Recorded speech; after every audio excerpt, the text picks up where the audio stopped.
Oi, turminha do terceiro ano, que saudade de vocês. Espero que estejam todos bem. Vocês perceberam que semana que vem eu gravei 2 aulas? Foi isso mesmo, pensando no feriado que tivemos do dia 7 de setembro. Então gravei para adiantar um pouquinho os conteúdos. Vou continuar com Biologia 2, vou continuar com Fisiologia Humana, que é um assunto que, na verdade, é mais prático para a gente usar assim com slides. E o outro conteúdo da Biologia 4, como fala sobre os seres vivos, tem mais informações, então eu prefiro dar ao vivo pelo Meet, ok? Então, Biologia 2 faço gravado e Biologia 4 a gente faz lá pelo Meet. Sistema cardiovascular. Na aula passada falamos sobre sistema digestório e sobre sistema respiratório. Agora, um dos sistemas mais fantásticos, eu amo falar sobre o sistema cardiovascular. Sou até suspeita em dizer. Vamos falar então sobre o sistema circulatório. O sistema linfático também faz parte do cardiovascular, mas vamos deixar para o final, ok? Qual o objetivo do sistema cardiovascular? Transporte de substâncias por meio de um fluido, que é o sangue. Então, com a ajuda do sangue, o sistema cardiovascular vai transportar água, nutrientes, anticorpos e diversas outras substâncias que podem estar presentes no sangue. Ele é muito importante, principalmente porque o oxigênio necessário à produção de ATP dentro da mitocôndria é transportado pelo sangue. Então, nosso organismo, nosso sistema não consegue, por exemplo, ficar com a baixa de oxigênio, com déficit, como vimos na aula passada, porque é prejudicial a todos os tecidos. E o primeiro tecido que sofre com a falta de oxigênio é o tecido nervoso, chegando a lesionar muitos neurônios.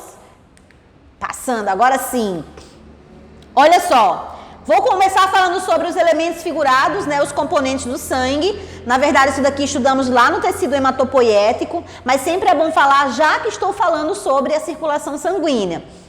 O sangue é um fluido composto pelo plasma em sua maior proporção, cerca de 55% do sangue é de plasma, essa parte amarela, ó. Ele é formado por água, sais minerais e outros compostos orgânicos. O plasma, gente, é um líquido dispersante. Então, ele serve para dispersar, por exemplo, um fluido para dispersar as células que vamos falar agora. Primeiro, os glóbulos vermelhos, também chamados de eritrócitos ou hemácias. Elas são anucleadas, duram no máximo 120 dias dentro do nosso organismo, podem ser destruídas pelo fígado ou pelo baço. Outro detalhe, a hemácia tem associada a ela uma proteína chamada de hemoglobina, que vai ser responsável pelo transporte do oxigênio e do gás carbônico. Hemoglobina e oxigênio, oxihemoglobina. Hemoglobina e gás carbônico, carbohemoglobina. As hemácias, nesse caso, têm a função de transportar oxigênio. E já vimos que se ela tiver em baixa quantidade, pode gerar uma anemia, cai muito isso sobre o sistema cardiovascular. Se tiver em grande quantidade, excesso de ferro pode ser um dos motivos. Isso vai deixar o sangue mais espesso e dificuldade de bombeamento pelos vasos, tá?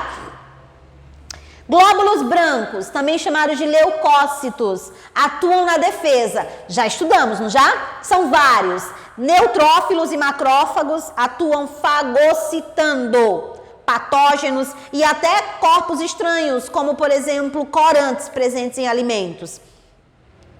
Eosinófilos e basófilos atuam em reações alérgicas, atuam também em invasões por vermes dentro do nosso organismo.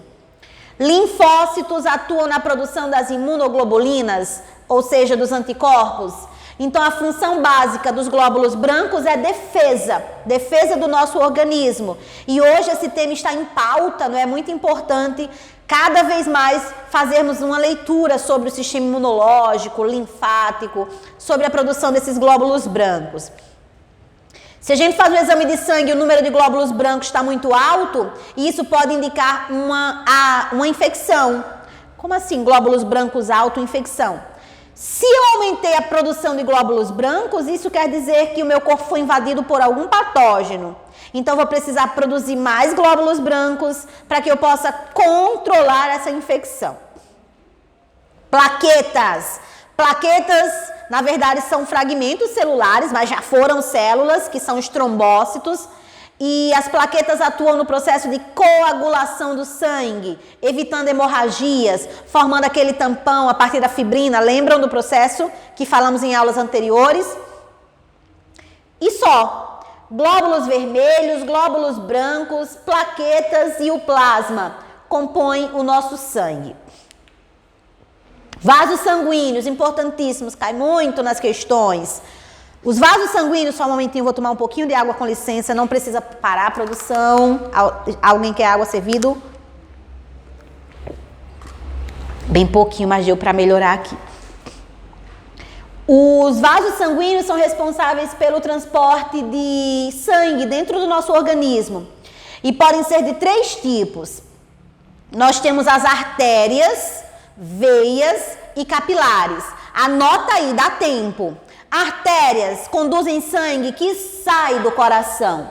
Então, toda vez que o sangue estiver saindo do coração, ele sai por uma artéria. As principais artérias que compõem o nosso sistema cardiovascular: artéria aorta, que leva o sangue com oxigênio do ventrículo esquerdo para todo o corpo. Muito cuidado, que tem gente que chama veia aorta, não é veia, é artéria. E a artéria pulmonar leva sangue rico em gás carbônico do ventrículo direito para os pulmões. A artéria leva sangue venoso? Sim, leva. Então, a artéria aorta leva sangue arterial, que é o sangue rico em oxigênio. A artéria pulmonar, anote aí, transporta sangue venoso, rico em gás carbônico. Ele vai para o pulmão, para que possa fazer a hematose, para que possa fazer as trocas gasosas, certo? Veias. As veias conduzem sangue que chega ao coração. Então, o sangue está chegando ao coração, sempre chega por uma veia. As 2 principais veias do nosso organismo, né, que conectam o coração ao corpo, são veia cava. A veia cava desemboca no átrio direito. E essa veia cava pode ser inferior ou superior, né? Porque tanto está trazendo sangue da parte baixa quanto o sangue da parte alta. Então, veia cava transporta sangue venoso ao átrio direito. E veia pulmonar. As veias pulmonares trazem o sangue que veio dos pulmões, já com oxigênio, sangue arterial. E essa veia pulmonar desemboca no átrio esquerdo. Então, não sei se vocês conseguiram perceber. As artérias sempre se comunicam com o ventrículo. As veias sempre se comunicam com um átrio. Então, superior, átrio, inferior, ventrículo. Só lembrando, é só uma observação. A nossa circulação é dupla, porque passa 2 vezes no coração. Uma vindo dos pulmões e uma vindo do corpo. Ela é fechada, porque o sangue somente circula dentro de vasos. E ela é completa, porque não há mistura de sangue arterial com sangue venoso. Então, anota essas 3 informações: dupla, fechada e completa. Essa é a nossa circulação. A veia e a artéria apresentam 3 revestimentos, chamamos de 3 túnicas. A importância desses 3 revestimentos é porque a pressão sanguínea na artéria, obviamente, é maior e vai ser uma proteção a mais. Então, para a artéria é fácil porque é o sangue que vem sendo bombeado do coração. E se ele for para a maior parte periférica, ele vai a favor da gravidade. Já nas veias, o sangue está subindo, está voltando ao coração no sentido antigravitacional. E não tem um coração lá embaixo para bombear. E tem. Muitos especialistas consideram a nossa panturrilha um coração periférico. Por isso a importância de atividades físicas, porque o ato de caminhar, por exemplo, contrai os músculos e essa contração impulsiona os vasos, impulsiona o sangue dentro da veia.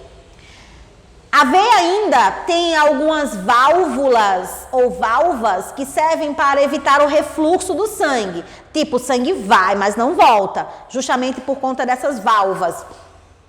Quando uma válvula dessa rompe, aí é quando vem as varizes, né? Porque tem sangue acumulado.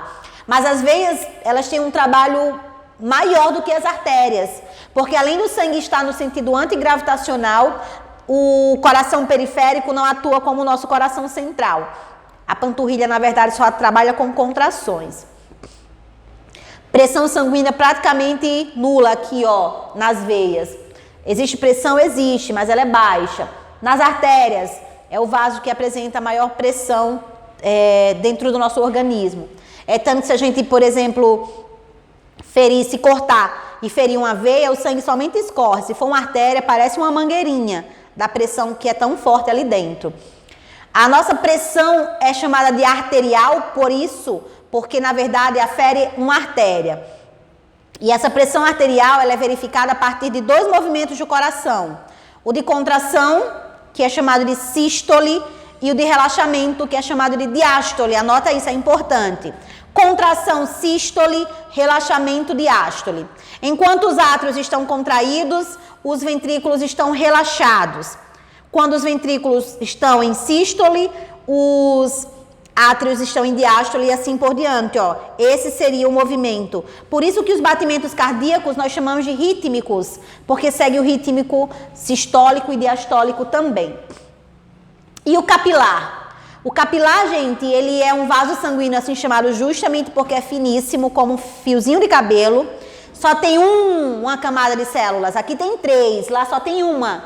E essa única camada é chamada de endotélio, que vai garantir as trocas gasosas e de nutrientes também nos tecidos.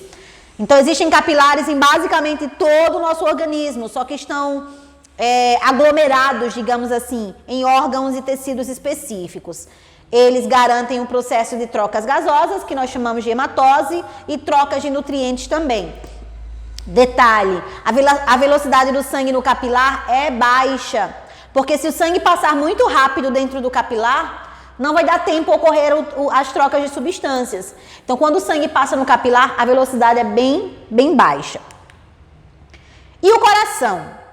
Olha, o nosso coração é tetracavitário, ou seja, 4 cavidades. As superiores são chamadas de átrio e as inferiores são chamadas de ventrículos. Igual ao nosso coração, somente o das aves. Somos homeotérmicos, controlamos a temperatura corporal. Peixes, anfíbios e répteis são animais de sangue frio. Se o dia está quente, a temperatura do corpo está quente. Se o dia está frio, a temperatura também fica fria. Então, a aquisição da homeotermia se deu principalmente graças ao coração tetracavitário e, consequentemente, o sangue arterial e venoso que não se mistura.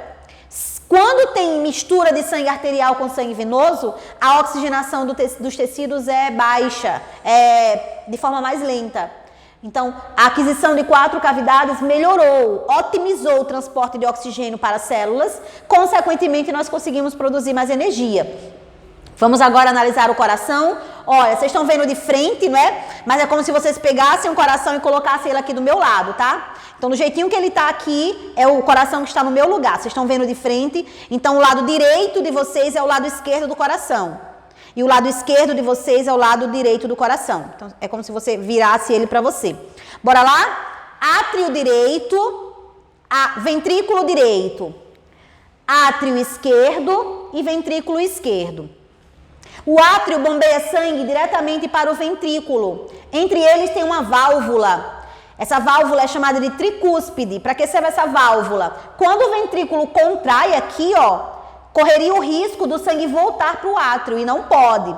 Então, para que isso não aconteça, tem uma válvula aqui impedindo que ocorra o refluxo. A mesma coisa aqui, entre o átrio esquerdo e o ventrículo esquerdo. Só que essa aqui é chamada de bicúspide ou mitral. Também tem a mesma função, impedir o refluxo do sangue quando o ventrículo contrair. Porque o sentido é átrio para ventrículo. Quando o ventrículo contrai, faz uma pressão muito grande, é para que o sangue não volte, existe essa válvula. São chamadas também de válvulas atrioventricular. Agora eu vou dar o percurso do sangue, tá? Do corpo. Passando pelo coração, indo para o pulmão, voltando para o coração, indo para o corpo. Vou falar bem devagarzinho, mas o próximo slide tem esse resuminho para vocês. Digamos que o sangue está vindo do corpo, já deixou oxigênio, já passou do dedinho do meu pé até o fiozinho do cabelo. Bulbo da raiz do meu cabelo. Tá voltando para o coração, volta para o lado direito. O lado direito, ele transporta sangue com gás carbônico, que é sangue venoso. Então ele chega no átrio direito. Lembra lá atrás que eu pedi para vocês anotarem? Quem chega nos átrios é sempre uma veia. A artéria sempre se comunica pelos ventrículos. Então chega pela principal veia do corpo, que é a veia cava. Veia cava inferior e veia cava superior. Aqui, ó, veia cava inferior, veia cava superior. Desemboca no átrio direito. Do átrio direito, anote aí, o sangue vai para o ventrículo direito. Do ventrículo direito, ele vai para os pulmões, deixar o gás carbônico e pegar o gás oxigênio. Só que ele sai por cima, ele não sai por baixo. Olha ele saindo. Lembram aí? Sai por um ventrículo, é uma artéria. Se vai para os pulmões, artéria pulmonar. Então, repetindo, veia cava, átrio direito, ventrículo direito, artéria pulmonar. Essa azulzinha aqui, ó. Aí ela vai para o pulmão esquerdo e para o pulmão direito. Chega lá, deixa o gás carbônico, pega o gás oxigênio, difusão simples, e agora vai voltar para o coração. Agora eu já tenho sangue arterial. E sangue arterial caminha, ó, do lado esquerdo do coração. Chega ao lado esquerdo do coração, aqui, ó, pelas veias pulmonares, sangue arterial. Desemboca no átrio esquerdo. Do átrio esquerdo vai para o ventrículo esquerdo. E do ventrículo esquerdo vai sair pela artéria aorta, a principal artéria do nosso corpo. Lá em cima ela vai fazer um arco, que é o arco da aorta, porque tem as artérias pulmonares no meio, ó. Sai por cima, aqui, ó. Essa é a artéria aorta. E a aorta também se ramifica, vai para a região da cabeça e também vai para a parte inferior, aqui por baixo. Aí deixa oxigênio no corpo inteiro. Quando deixa oxigênio, pega gás carbônico e vai reiniciar o ciclo de novo. Olha agora, esse é o com o coração, né? Obviamente com o coração fica mais difícil identificar, mas aqui eu coloquei um resuminho para que vocês possam entender. Você pode até tirar print aí, ó, para ficar mais fácil copiar depois. O sangue vem do corpo, chega no coração pela veia cava, desemboca no átrio direito. Do átrio direito vem para o ventrículo direito. Do ventrículo direito vai sair do corpo por uma artéria, que é a artéria pulmonar. Transporta sangue venoso, ó. Da artéria pulmonar vai para o pulmão. Pulmão direito, pulmão esquerdo. Processo de hematose, trocas gasosas. Sai do pulmão e volta para o coração. Como está chegando, chega por uma veia, que é a veia pulmonar. Agora eu já tenho sangue arterial. A veia pulmonar desemboca no átrio esquerdo. Do átrio esquerdo vem para o ventrículo esquerdo. E do ventrículo esquerdo sai pela artéria aorta para que possa levar oxigênio para o corpo inteiro. Então é dessa maneira que o nosso sistema circulatório funciona, com o objetivo de levar gases, nutrientes, água, anticorpos para todos os tecidos para que possamos produzir energia. O tecido linfático ou o sistema linfático atua junto com o sistema cardiovascular, junto com o sistema sanguíneo. A diferença é que o sistema linfático atua na defesa. Aí existem os vasos linfáticos, a principal diferença é que os vasos sanguíneos são contínuos, o vaso linfático tem fundo cego, então ele não tem continuidade. Chega lá na pontinha do pé, ele não dá meia volta e continua. É como se fosse um bequinho sem saída. Por isso que existem algumas regiões do nosso organismo que incham com mais facilidade, porque a linfa se acumula. Aí vem aquela tal de drenagem linfática, que é para tirar a linfa e tentar diminuir esse edema. A linfa é formada por água, sais minerais e alguns outros compostos orgânicos e inorgânicos. Só não tem a hemoglobina, que é o pigmento, por isso que ela é amarelada, meio transparente. O sistema linfático ainda é formado pelo timo e pelo baço, são órgãos que produzem linfócitos T e linfócitos B aqui no baço. Esses linfócitos atuam na produção de imunoglobulinas. E dentro do sistema linfático existem alguns pontos de checagem, que são chamados de linfonodos. Os linfonodos estão nessa região aqui, ó, do pescoço, estão na região das axilas, virilha, nas articulações. São regiões em que vão checar a linfa, retirar resíduos e assim por diante. Então, quando existe alguma coisa errada, surgem ínguas, que são aqueles caroços Geralmente as ínguas nascem nessa região do pescoço, né, axilas, virilha e assim por diante. Representa que tem algo errado com o sistema linfático. Então o sistema linfático faz a limpeza e a defesa do nosso organismo com a ajuda da linfa. Tem aí alguns problemas, tá? Vocês estudem aí essas doencinhas relacionadas ao sistema cardiovascular. Sempre é bom estar lendo, porque é bem provável que caia nos vestibulares falando sobre doenças da fisiologia. Complementem, façam as atividades e nosso próximo encontro a gente tira as dúvidas sobre esse sistema, tá? Que é fantástico, na verdade. Beijo, beijo, tchau, gente. Até a próxima aula, até o próximo encontro. Tchau, tchau.